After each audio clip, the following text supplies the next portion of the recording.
Well, hello there, wayward CNFer. What a pleasure it is to be riffing with you. You ready for some Edward Parnell? I think I kind of discerned it in that he just seemed quite a lonely person. And I'm not saying I'm necessarily a lonely person, but it was a quality that I could empathize with. Oh, that's right. He's the author of Ghostland, In Search of a Haunted Country. It's published by William Collins. It is out in paperback, and what better book than with a title like Ghostland on this eve of Halloween, so you know the drill. Trick or riff.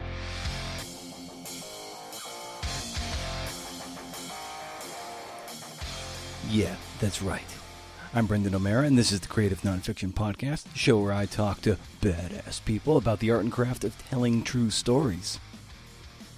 You're going to want to keep the conversation going on social media, the great social medias, at CNF Pod.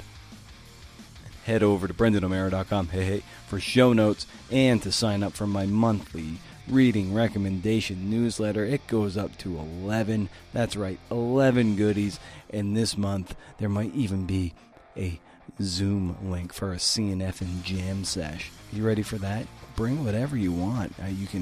We could just have a little chat. Anyway, it's about community, right? I mean, that could be fun, right? Maybe. Go and give the show a kind review on Apple Podcasts. Subscribe to the show. Maybe tell a fellow CNFer. I make the show for people like you. So let's beam it to our people. People like Edward. Edward Parnell is at Edward_Parnell on Twitter. You can find him at EdwardParnell.com. In this episode, we talk a lot about Kurt Vonnegut. Hey, birds. This intro is turning into a real exercise in how not to have a very polished intro. For that, I apologize, and I don't think I will re-record. Okay, also, keeping the fun in writing, and writing with the heaviness of grief. So, we talk about that, and we talk about, just his wonderful book. If you want my parting shot, it's at the end of the show, because I don't want to delay this any longer. Here's my conversation with Edward Parnell. Ooh.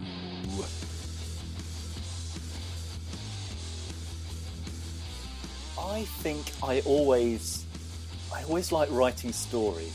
At school, they were my favourite thing to do. So in English lessons, I mean, particularly, I think when you're at kind of primary school, when you're really young, you get lots of opportunities to write stories about monsters and haunted castles and things.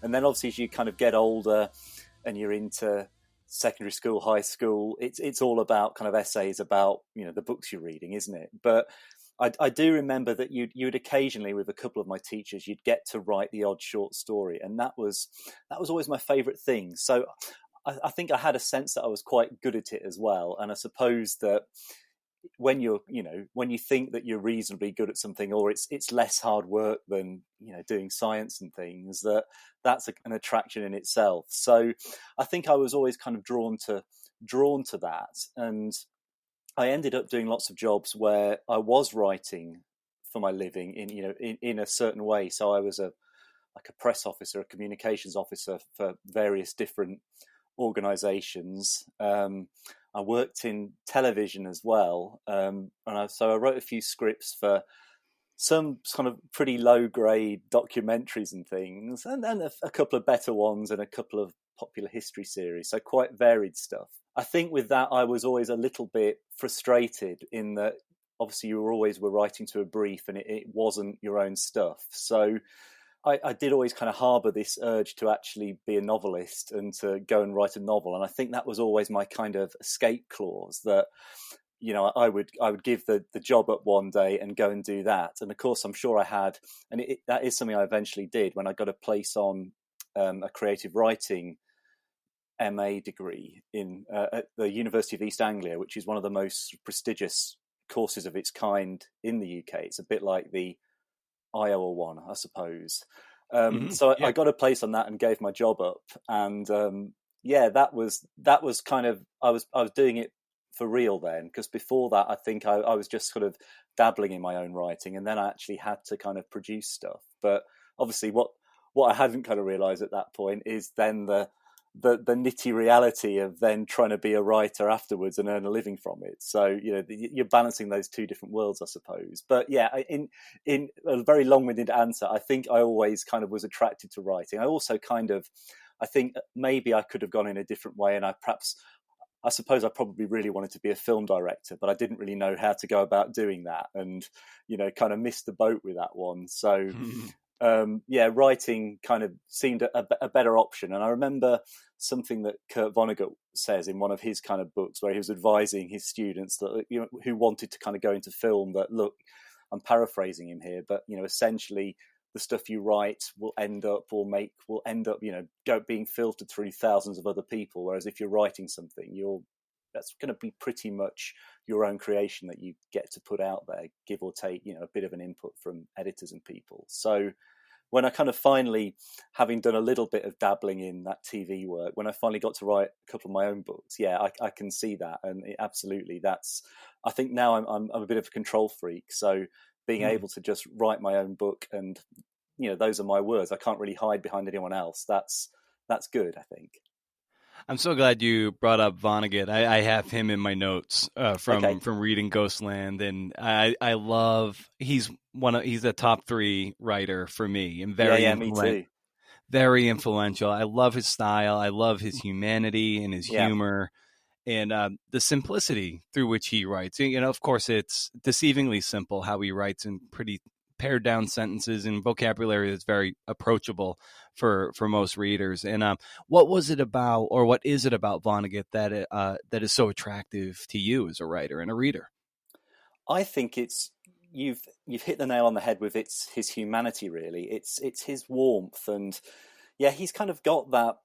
He's got that kind of haunted quality that I think I'm always attracted to in writers. So a lot of the writers I talk about in Ghostland, I kind of discern some sort of hauntedness in their own lives. And, Vonnegut's definitely got that with the stuff he witnessed at Dresden in World War II, and a lot of things that happen in his own life and kind of family tragedies. But just the way he kind of conducts himself in relation to that, and isn't really bitter, and is kind of, he's such a great guy to try and make sense of this chaotic universe and this chaotic world. And I mean, it would be great if he was still around. I hate to think what he would think of our current situation, but I'm sure he would he'd be a comfort in it. That's the one thing I think I know for sure.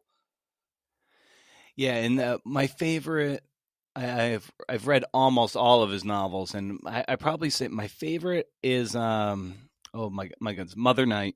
Okay. That one, love Mother Night, Sirens of Titans, of course, Slaughterhouse-Five, Bluebeard. It's just on and on and on. He just seems to hit. Yeah, I sometimes call him like the first blogger in a way, because so many of his chunklets and his paragraphs are like very short, 100 to maybe 300 words long, and it just has this very snackable quality to his reading that just keeps you wanting to turn the page. Yeah, I mean, some of those paragraphs and sentences, they're just so quotable on their own, aren't they? That, you can just kind of instantly, you can just read those and just take great delight in them. I mean, I think probably Slaughterhouse-Five, I'm guessing, I think would be mine overall. But I've got a real fondness for Galapagos as well, and all of its environmental messages that just seem so prescient. I mean, everything about him seems kind of ahead of its time. I mean, the other thing, I suppose, that I was attracted to when I first read him, I must have been just blown away by stylistically by all those pioneering postmodern things that he was doing, all that kind of intertextuality and all of that stuff, and that was great as well. But I think I first read Slaughterhouse-Five before I kind of studied Vonnegut at university, so before I formally knew what he was doing, it still worked for me without kind of being able to pick it apart. So I think it's just ultimately, I think it's that warmth, but that warmth that also acknowledges this kind of chaos of life, really. Yeah, and I remember this might have been year 99, 2000 or so, and I went into a Walden Books in Massachusetts where I grew up, and I remember walking down the bookshelves, and I was just like, I'm just going to kind of randomly pick a book off the shelf. I don't even know where I am basically here in the bookstore, but I'd like to just try something new without any Yeah, pretext. And I happened to be in the Vonnegut section, and I just reached for a book and I grabbed it, and it was Slaughterhouse-Five, and I had heard of Vonnegut at that point, but I hadn't read him yet. I'm like, okay, well, this is good. I've heard of this title, and I read it, and this whole being unstuck in time, the Tralfamadorians, yeah, and the fact that this book was in many ways autobiographical, yet it's just fantastically weird, and it was just like one of those things, and it's like, oh my god, like this is one of those weird instances where a book kind of reached out and grabbed me. It was so yeah. weird. Yeah, well, I think my introduction to it, my brother bought it, so it's probably another reason why I'm attached to it, because my brother bought me a copy of Slaughterhouse-Five for either my 17th or 18th birthday, and I don't think I read it for a while. I think, he gave it to me, and I was, all right, what's this? Because, I hadn't heard of it. It's probably not such a big book in the UK as it is in America, I suspect. So, I got it and I was, oh, yeah, this looks good. What is it? And he's, probably described it as a bit of a sci-fi book, knowing that I'd kind of earlier liked sci-fi. But, he said, well, you'll like it. And I put it aside for a while and probably read it 6 months later. And, yeah, I was just blown away by the difference, really, the different things that were going on in it. And the humour, I suppose, as well, is such a big part of it. That kind of crazy, absurdist humour. Yeah, I love Vonnegut, and I managed to shoehorn him into a book about completely different kinds of writers. But I think that kind of haunted quality that he has, that kind of looking back, that really resonated with me as well for this book. So when you were studying Vonnegut, I swear we'll get off Vonnegut eventually. Okay. But when you were studying, I just love him as I've never really tried to deconstruct what he does. I just love him for who he is and the writing he does. But when you're studying him, what is the thing that you're noticing when you're kind of cracking him open in a more academic sense? Well, I think, if I remember rightly, that it was the big thing that was pressed on us was that kind of intertextuality and that kind of the way he appears as a character in his own works, and all those kind of clever things that are quite filmic that we've probably become a lot more used to seeing. But I think he was quite pioneering in that stuff. And I just love things like Kilgore Trout, the pulp sci-fi writer who appears in so many of his books, and all of that stuff, who actually then, I think that Philip Jose Farmer ended up writing a few books under the name Kilgore Trout, and there was probably some kind of legal action or something. And I did at one point buy one of them.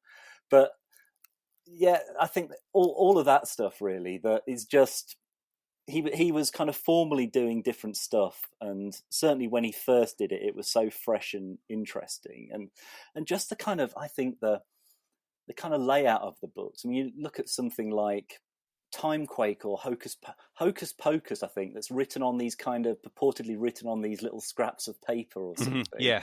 Yep.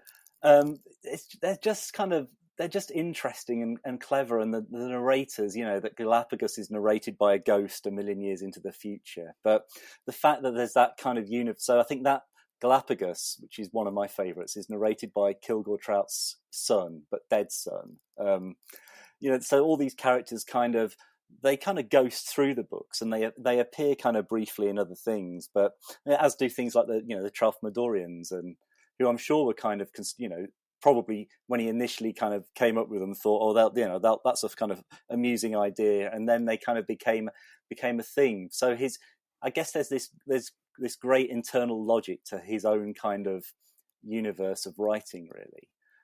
But I don't remember now all the different points, but I remember in a lecture on postmodernism that the lecturer just going through kind of point by point all these different kind of key postmodern tropes that Vonnegut was going through, and that was probably, it was interesting to see what he was doing, but actually you don't really need to know that all that's happening.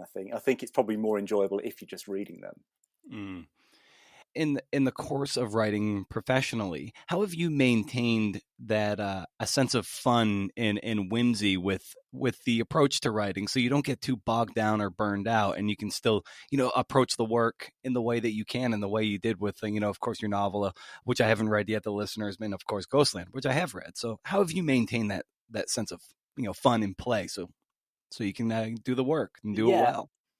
I think when it's your own project, you've got to pick a project that you are going to enjoy, and that's one of the things that I find sometimes holds me back. I mean, I've not been very prolific, and I don't think I'm ever going to be a particularly prolific writer. But I think part of that is because I probably over obsess about the idea, really, and I need the idea to be really right before I begin with it, or at least I think I do.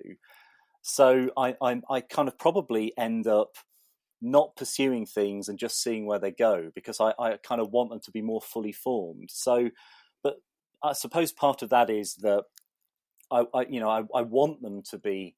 I want to know I'm going to enjoy it. If a book's going to take me a year to write, or 2 years, as in the case of Ghostland, then I don't want to get halfway through it and start to become bored with it. I mean, for a living, I was writing stuff that was. And I still, do write the odd article and things. When you're writing those, they're not taking so long. So if you do get a bit bored with it and think, God, why did I say I'd do this article? It's not gonna take you that long to finish it. You're going to be doing it for a few days or a week or something. But yeah, once you're starting that book, it's going to be your life for such a long period of time. So I think there's that kind of selection process. Because you want to have the right project. But yeah, I think inherent within that, if I'm a bit pernickety about starting something, and probably there's things that I guess I should probably just start writing and see what happens with them and see if they do engage me. But I'm always a bit wary of that. And I think that's probably a mistake. I'd be better off to, try it for 2 months, and well, what would be the worst that could happen is I'd write for 2 months and think, yeah, I don't really want to be doing this, and abandon it. But there we go. That's kind of just how I am, I suppose. and with Ghostland, what was the journey that you set off on, and the journey that you were on, maybe externally and internally? So in terms of the practical way that it came around, and this might be kind of, it was quite unexpected. So I was casting around, trying to think of ideas for a new novel, because it had been 3 or 4 years since the listeners had come out, and I was just visiting. I went to visit a location, a weird little village in the heart of the English countryside, where one of my favourite writers, M.R. James, the Victorian-born master of the ghost story form, where he spent his childhood, because his dad was the local vicar there in the church. And I went to this strange village initially with a friend of mine who'd made a documentary about it, and I'd never been before, and I was obviously always into ghost stories and things, and he offered to take me, because I'd been kind of talking about it, and show me around the place and the weird old churchyard, and there's a strange kind of quite a haunted sort of landscape and this weird lake, and it's just a really atmospheric place. So I went with him, and afterwards, for me, quite rarely, I was obviously inspired enough to write a blog post about it, and took lots of kind of what I hope were atmospheric photos, and didn't really think very much more of it. I mean, one of the reasons for going was that I wanted to get a bit of a sense of M.R. James the man and where he grew up, because I was half thinking that he could be a bit character in this new novel I was thinking of just starting to develop in my head. But yeah, so a couple of months after that, I got an email from an editor at HarperCollins out of the blue, who'd read this blog post I'd done, asking whether I'd ever thought about writing a non-fiction book about people like M.R. James and other kind of Victorian Edwardian ghost story writers, and some of the kind of odd, kind of weird offbeat films that both of us, it turned out, had grown up watching. So I went and met with Tom, who was to become my editor, and we bonded over this love of these weird old writers, and actually we probably talked more about kind of quite crappy old films from the 70s, sort of quite kind of trashy kind of Hammer horror films and things like that we were both big fans of. And I then kind of went away thinking, well, okay, so Tom's quite interested in the idea that I might write a non-fiction book about this. And it wasn't something I'd considered before. So at that point, I had to go away and think about whether it was something I could do. And of course, I think at that point, one of my fears was, well, yeah, I'd be interested in doing it, but what qualifies me to do this? There's lots of academics who, even though I'd been interested in ghost stories and horror films and I had a genuine knowledge and love about them from quite a young age, I didn't feel that kind of academically I was particularly qualified to talk about it. And you always, as a writer, I think you're always, well, at least I am, always worried that someone else will sort of come along and you've got that kind of imposter syndrome. So right. I was thinking, well, if I do it, well, how would I do it? And I guess I came to the conclusion that were I to, I'd want it to be quite a personal book. And the more I thought about it, the more I kind of could see the connections between some of these writers and places that had a resonance in my own life, and from childhood holidays and perhaps places I'd been to with my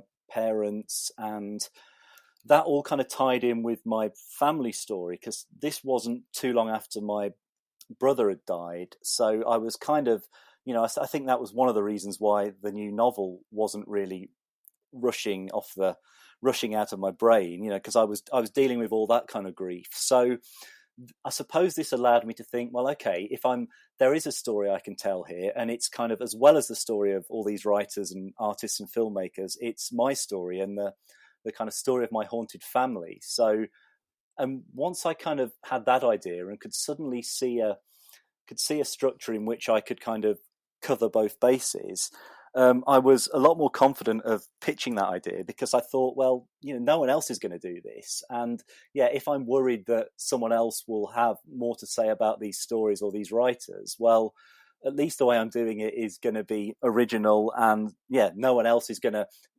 even if somebody beats me to it and a similar book comes out, as I was convinced would happen, 3 months before mine comes out. I always think of those two Robin Hood films that came out at the same time, the Costner one, Robin Hood, Prince of Thieves, and whatever the other one was.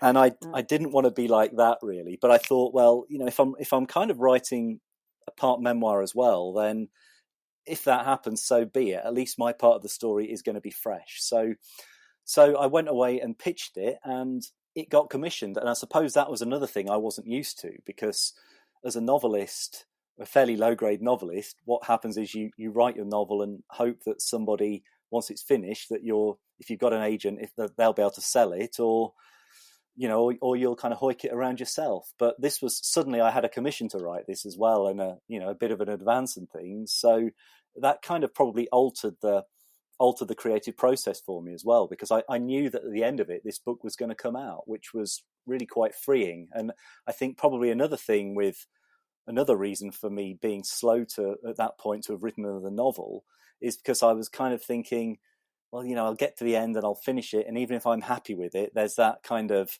that whole rejection process that you run the gamut of, and it's quite long-winded as well. And I'd been through that with the listeners, and it took a long while for it to get published. And I suppose that's not a massive incentive to make you want to write something if you're not sure that your book's going to actually see print at the end of it. Mm. And you write in the book too that digging up the past can be a dangerous pursuit.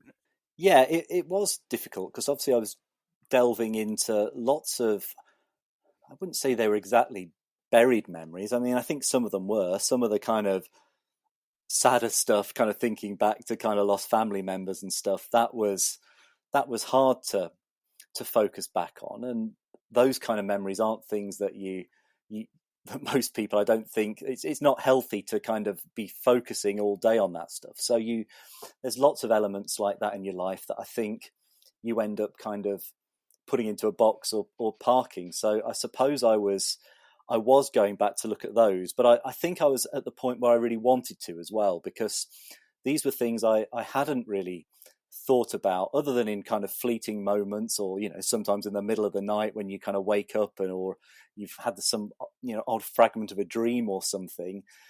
It was time to kind of look into this stuff again and to try and reconstruct, I suppose, some of those moments, and to try really. And I thought that it was the moment to, now my brother was no longer around, that our kind of, as well as losing him, I'd lost our kind of shared remembrances of our parents as well. So it was an opportunity to try and kind of breathe some sort of ghostly life, some sort of spectralness into their sort of forms and their lives, and the lives that kind of we all had together, sort of from some 20 or 30 years before. So that was really what I wanted to do. So yes, it was painful to think about it, but it was also kind of quite uplifting as well, because as well as the kind of the sadder memories that might have come from it, I was also thinking of happy memories and good times as well. So that was, overall, it wasn't a miserable process. There would be moments where it would be upsetting to write it and it would be difficult to write it, but then there were other moments where I was just kind of pleased to think about it. I mean, I guess the sadness was that, and the difficulty was that I couldn't, when writing about my parents, say, I couldn't ring up my brother anymore and kind of talk to him about this stuff. But then that was kind of the point of the book, that I was in this place where that wasn't really an option open to me anymore. So yeah, no, it was an interesting process, but I'm glad that I did it.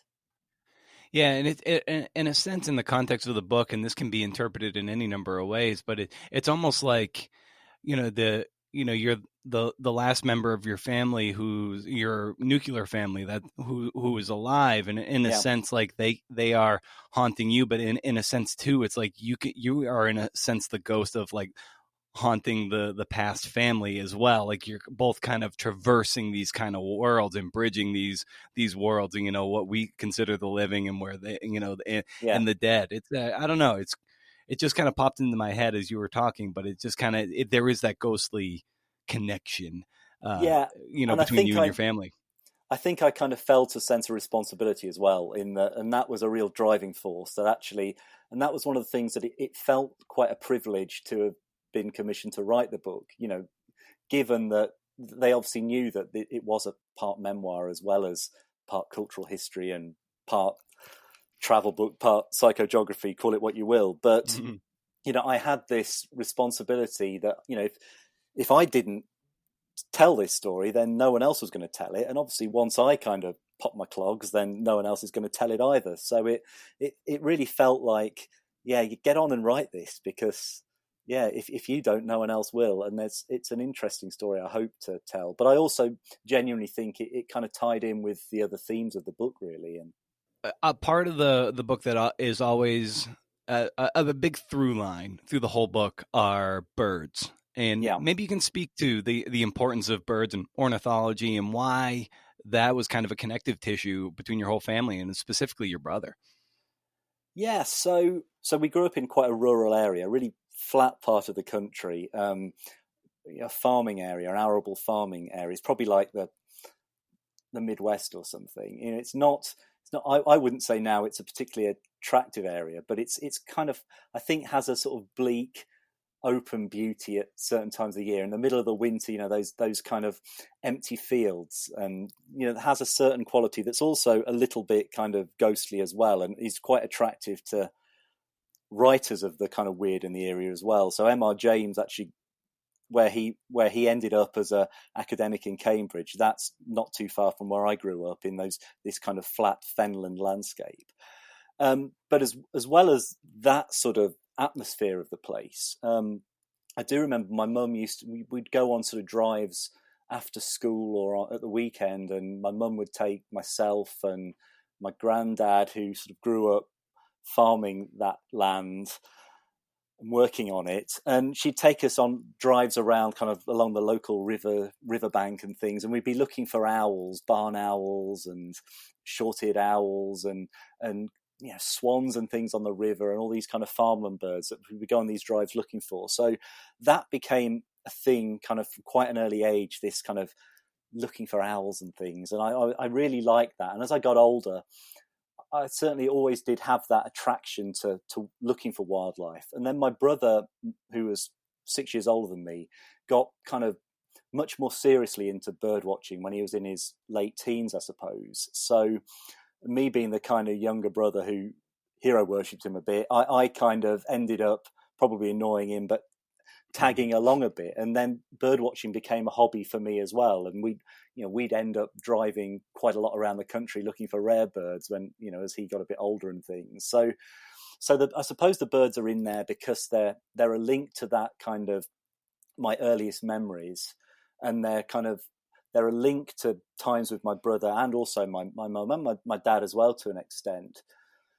So that's something that links us. I mean, they were also, though, a way of, with that later sort of travel around the country, visiting different bird watching spots and looking for, these different lost birds that were blown in and things. That also got you. That I think that actually contributed to my good sort of geographical knowledge of the country, and I was probably a lot better travelled than many of my peers who didn't have that kind of slightly strange, not very trendy hobby of being a bird watcher. But it had meant that I'd travel around a lot of Britain, and and obviously birds tend to be in, quite out of the way atmospheric places. So a lot of those places tied in with places that also attracted these Victorian Edwardian ghost story writers, or some of the filmmakers who made later adaptations of their work. So that was a useful tie-in for the book. And then I think there's also, and I'm not sure if I was conscious of this when I was writing it, but chatting to people kind of subsequently, I think there is, in lots of these stories, so particularly in M.R. James's stories, you've got these kind of lone middle-aged male protagonists who are usually academics, they're sort of going off on their own, poking around country churches or, along a sort of desolate ruined coastline, looking for these bits of arcane esoteric information, or trying to uncover some hidden treasure or some old secret or something. And the thing they're looking for is, by its very nature, elusive. And that in itself is a little bit like bird watching, where often you're going somewhere, you're driving an hour to the coast to look for this little bird that's come in on an easterly gale from Scandinavia, and of course you're walking around this woodland looking for it, and your chances of seeing it are next to zero. And it's that felt a little bit like some of the characters in these stories who are, these lonely guys walking around a wood or whatever looking for it. That seemed a similar thing. And then I think you've also got you do have these kind of, I suppose, more spiritual connotations with birds. They're something that maybe bridges, they kind of bridge the land of the air and the land itself, in that they can fly above us, and there's obviously biblical connotations and all the rest of it. So that wasn't hugely in my mind, but I think it was there, that these were kind of quite ethereal creatures as well that I was looking for. And in that regard, they feature quite kind of heavily in my novel as well. And actually, it's a bigger theme in that novel, where one of the characters is this young naturalist, and actually I think it's a book that's set in 1940, and it's really documenting loss is a big theme of that book. But one of the ways that the savvy reader will note that is in that lots of the wildlife that I'm describing is stuff that's really virtually vanished from the British countryside in that intervening kind of 60 or 70 years due to changing farming practices and things. So that was kind of, I think, that loss as well, even going visiting some of these places that I hadn't been back to since I was a kid. I was also noting, well, these birds aren't there anymore, or you rarely see those, or there's some different birds that have now appeared that have colonized. So that was an interesting other kind of side element to it as well.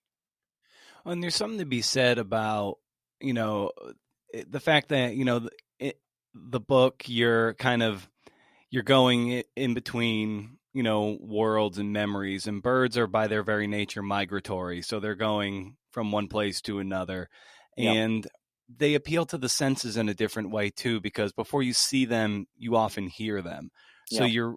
so it's like there's so you know it's there, like very much like a ghost. You might feel the presence or hear the presence before you actually see the presence. So I think there's something there with the birds that certainly I felt, and then hearing you talk about it, that it's like they are so, it's such an integral connective tissue from the natural world to the supernatural, if you will. Yeah, and actually, one of the birds I talk about, and we're going back to Kurt Vonnegut, but there's this particular, quite a rare bird, a golden oriole, that only really nests in one little. There's one little population that, at the point I was writing a book, that was still clinging on in eastern England. There were a few pairs of them. They're much more common on the continent, and they're this beautiful bright yellow bird, not really like many other, well, not really like any other bird we get in Britain. But they're incredibly elusive because they live in these, at least in my part of the world, they lived in these big, tall poplar plantations that are very dense and difficult to see into. And they like going in the canopy. And you can go and stand for hours and not see them, but you do hear their call, and they've got this really fluting, ethereal call. And I likened it to the pooter-weet that Vonnegut describes the birds Yeah. making, that he hears, that's the kind of the sound he hears after the massacre of Dresden, and the only thing that, it's the only kind of response that you can have to such horror. And that just struck me as, that's kind of that became fixed a while ago actually in my head, as that's kind of was a good representation of what this bird, the golden oriole, makes. And yeah, that just kind of, that really fitted in really well actually. And that's going on, but on that whole lost theme, that's a bird that's now, since I wrote the book, they no longer occur in Britain as a breeding bird, so that they've vanished as well. So that was kind of quite poignant, and that makes their rather sad call even sadder, I think. Yeah. Is there a particular bird that you connect with in a way, or something that transcends merely being like a favorite bird? But is there one that just through its own animal behavior, connects to you in a way, like, oh, when you see that, that's kind of like your, it just connects to you on a different level. I think barn owls are something that do that, because they're so tied in with those drives when I was 6 or 7 with my mother and my grandfather, driving in the afternoon on a Sunday afternoon along this desolate stretch of river in the hope that one of these things would flit out in front of us at dusk. And they're not a common bird in Britain, and I don't see them very often now. I saw one the other week, and my heart always kind of lifts when I see one. And I think it does kind of take me back to those moments. But they're also they're just beautiful and silent, and they are ghostly as well. And they just appeal to, they have all the qualities really that appeal to me, I think. But I'm sure nostalgia's one of the big things that I can't help but really kind of think back to earlier, happier times really whenever I see one. Right.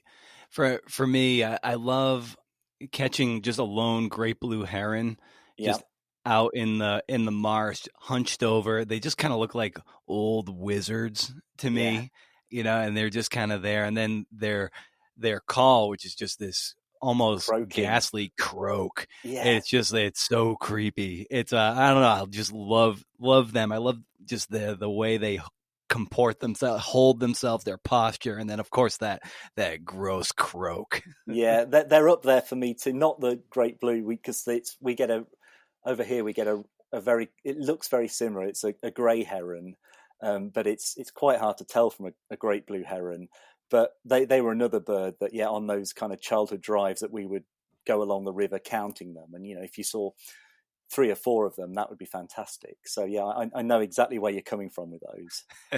I also love the red-breasted nuthatch, which is just a little tiny bird that usually climbs down trees to eat bugs, and its call is almost like a laugh. It just sounds like it's laughing, and Yeah, I'm always kind of charmed by that. that would actually, because that, weirdly, there's been one of those has turned up in Britain, like a lost vagrant that got blown across in some autumnal gales, and I think it was 1989 or 1990. But I saw that bird with my brother, and yeah, the thing that it was a bird we'd never really heard of before. We get another type of nuthatch here, but it's not as pretty as that one. And But the thing when we were sort of reading, well, what is this red-breasted nuthatch that's turned up? It sounds made up. But I remember at the time that in the field guide that we got, it referred to its call sounding like a tiny toy trumpet, and indeed it did, because it was there in this big wood, and thousands of people went to see it. But it would be kind of piping away. It was incredible. And with there are any number of ways you could have written this book. I think you probably could have just tripled down on the memoiristic quality and just hinged it on your family, like I think a lot of writers would. Yeah. But you definitely chose to use the personal memoiristic things as this grace notes throughout the entire book. And it's also, it profiles a lot of these haunted writers in movies that were important to you just over the course of your life, and in profiling them and unpacking that as well. So when did that strike you as a particular I don't know, just a method to tell this story?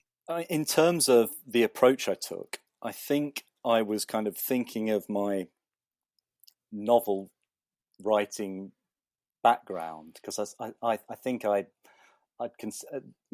this came at a point when I'd have considered myself as primarily a novelist. That was the book I'd written before. So I was trying to think of, well, if I'm writing a book that's surveying some of these writers and movies, then obviously where's the kind of narrative in that? And I realized that, well, that's going to be the family story, and I want to thread that through it. And I think early on in it, I think I read a quote from M.R. James, where he was kind of describing his methodology for how he would write one of his ghost stories. And I've got the quote here in front of me, actually, because this sort of became a little bit of a mantra for me.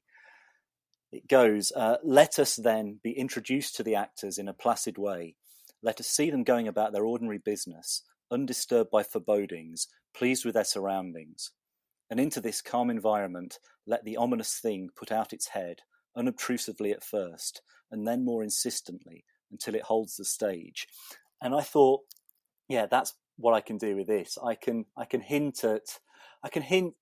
You'll pick up the book and fairly soon think there's a subtext here. There's something else going on. These kind of allusions to his childhood. There's a bit more going on here than he was just an odd little kid into reading ghost story books. But I wanted to gradually let that unfold, and then I constructed really the journey and the order I kind of dealt with these writers. And I suppose that came around really in the order that I wrote about the places that I'd visited, because I wanted to save the places that had the most emotional resonance really to the memoir part of the book, save those to the end. And that was when this ominous thing could, finally emerge from the ground, as it were. So that was really, I guess that was my modus operandi, in a nutshell. I mean, there was other stuff going on as well, but that was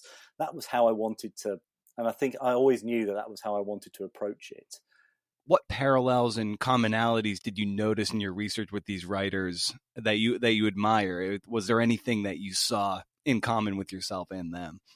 I think there's an element where you start to project your own kind of thoughts and feelings onto them a bit. So I'm well aware that I'm probably doing that. So, I mean, that's not a huge part of the book. I'm not massively trying to psychoanalyze these people. I mean, it's as much I'm talking about the fiction, I'm talking about the stories as much as their own lives in many places. But certainly with somebody like M.R. James, I think it was this overall haunted quality that I kind of felt I had an affinity with, in that James is an interesting one in that he hadn't really kind of, other than, he'd not really lost people, I don't think, other than, he was born in the 1860s and obviously people wouldn't live as long, although I think his parents got to a decent age and things. So he had we shared none of that sort of early kind of family trauma or anything. But I think I kind of discerned it in that he just seemed quite a lonely person. And I'm not saying I'm necessarily a lonely person, but it was a quality that I could empathize with. And actually, it might be that, the more you read about him, lots of his friends would say what a jolly character he was. But he never married. There's lots of speculation that he might have been gay and kind of closeted. That's always a controversial subject, because we don't really have any evidence of that. But certainly, he was much more comfortable in the company of men. And that seemed to be a thing with quite a lot of these writers of that period as well, which may have just been the social circumstances they were in. But, so with James, there was that kind of, just that sort of sense of wistfulness almost, I think, that's in his stories, as well as the kind of playful terror of them. Because, he essentially wrote his stories just to amuse his kind of peers, really, as a pleasant terror, as a Christmas time entertainment to read these stories out. But at least that's what purportedly he said he was doing. I think there's a kind of existential dread in them as well. And some of these other writers that I might have talked about, somebody like E.F. Benson, who was a contemporary and acquaintance of James, he's definitely someone who ended up a bit like me as the last of the Bensons standing. And one of the stories I talk about, Pirates, which is one of my favorite stories, that seems very autobiographical and documents really the protagonist coming back and having this kind of ghostly rendezvous in his former family home with all of his lost siblings. So I think I was looking for an atmosphere, I think, and I discerned within lots of these writers, a lot of who were writing around the time of the First World War as well. So there was all these huge societal things going on, but and lots of sad, morbid times going on. So I was just discerning within them something that kind of fitted the mood of my book, I think, really. And I love towards the end of the book too, where you write, it's not you're writing a little bit about Virginia Woolf, and then you end this chapter, Trouble of the Rocks, by saying it's not the house that is haunted, it's me, and I want to be, I have to be, because if I give them up, if I stop looking back, everything that ever happened to us will cease to exist. And what did you ever find over the course of writing this book, and maybe in the prelude to writing it, that you felt, a heavy pressure, a heaviness that you are the one bestowed with the memories, and that if you don't capture them, they will flit away? Yeah, absolutely. That felt like a real sacred responsibility that, I've got to get this down, because if I don't, no one else is going to. And okay, that ultimately, in the universe, would that matter if I didn't write the stories? Well, it would matter to no one else but me, I suppose. But that still felt a compelling enough reason to do it. And hopefully, it's the story of, it's my kind of haunted family story. But actually, one of the nice unexpected things has been, I've had a lot of correspondence from people who've been, through similar things, or were just in the process of, they just lost a parent or something, who were writing to me saying that they'd actually, they'd got quite a lot of comfort from the book, because it sort of mirrored what had been happening to them, or what had happened in the past to them, and they could kind of see it as this celebration and love letter, really, to this kind of lost family. So I think one of my fears when I was writing it was that I didn't want to write a kind of maudlin, mournful book that was just sad and depressing. So I was really heartened when I did get some emails about that, and that people actually seemed to get something positive from it, because I was hoping that would also be the case. And also, it's about the transformative power of literature and film, and I suppose bird watching it in my case as well. But it's how these other things help us to get through kind of more difficult times. Fantastic. Well, Ed, I want to be mindful of your time, and thank you so much for coming on the show, and of course writing this wonderful book that just I don't know, it's kind of a travel log of the mind in a lot of ways, and of course into your family. So great work with it. It's out in paperback now. Where can people find you online and get more familiar with your work? My website is edwardparnell.com. I'm on Twitter as well, which I think is Edward_Parnell or something like that. It's search for me, you'll find me, I'm sure. Let's see. I'll pull it right up. Yeah, Edward_Parnell. Yep.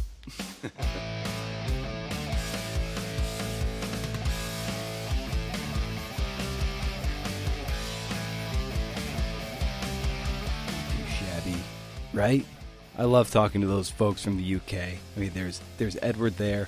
A while ago, Jonathan Green, Beth Roars, Lindsay McRae, Paul Willits, and Alexander Norman. There might be others.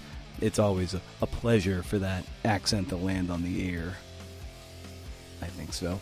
In any case, you're going to want to go check out Ghostland, and you're going to want to spend some time with it. It takes you places you don't think it'll take you.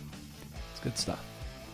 We're at CNF Pod, of course, on the socials, and I'd love to hear from you. What's on your mind? What are you working on? I really want to know.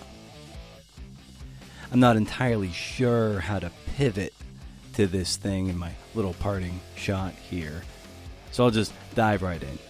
Had myself what I would consider a pretty sustained cry today. Ugh, I know. I got word from my sister that my 81-year-old mother had a really terrible senior moment. She drove to a doctor's appointment, and while on the road, apparently got real confused as to where she was going. She pulled into a dollar store, had directions, or had the address to her doctor's office in her hand. She asked for directions to the doctor's office, and the clerk was trying to help, and then my mom got really flustered and more confused, and she said she just had to go home. And so it was, I guess, a real mess. So the clerk calls 911, brings my mom to the ER. She was discharged with a note that said some like delirium or stuff of that nature. So my sister, when she picked her up, asked what happened, and my mom, was now somewhat lucid, didn't really remember a thing, and just broke into laughter that this is like the beginning of the end. And my sister checked my mom's refrigerator at home, and it was all but empty, which it's always full because she likes to have things there in the rare event that people come over, like her grandkids, my nieces and nephews. My sister checked my mom's cupboard, which is also always full with just processed garbage, the way, the kind of food that my mom always kept in our house, because she always wanted me to open it up and see anything in there that me or my friends might want. And so that was empty. So who knows if she just went on some sort of a weird purge of her things. I don't know. So, I mean, perhaps this could be an isolated incident, a one-off, but I think we all know that's probably foolish and naive to think it's likely to slip further and further down this terrible road. I texted her shortly after I found out this news to let her know that I loved her and missed her from my remote part across the country, thinking that maybe if I didn't at that moment, I might never get the chance for her to read it again and have it really sink in. Thankfully, a couple hours later, she wrote back later saying she loved me too, and I'm so happy I at least got that down and on the record. As a journalist, you want these things on the record. I mean, maybe it won't devolve for a while, or perhaps tomorrow could be the day she picks up the phone and I'll tell her my name, and she might say, I don't know anyone by that name, or I don't have a son. And that'll be that. And maybe I'm being too dramatic. And maybe it'll be okay. But I had some Adele playing, and I might have cried quite a bit into my hands today with Adele in my ears.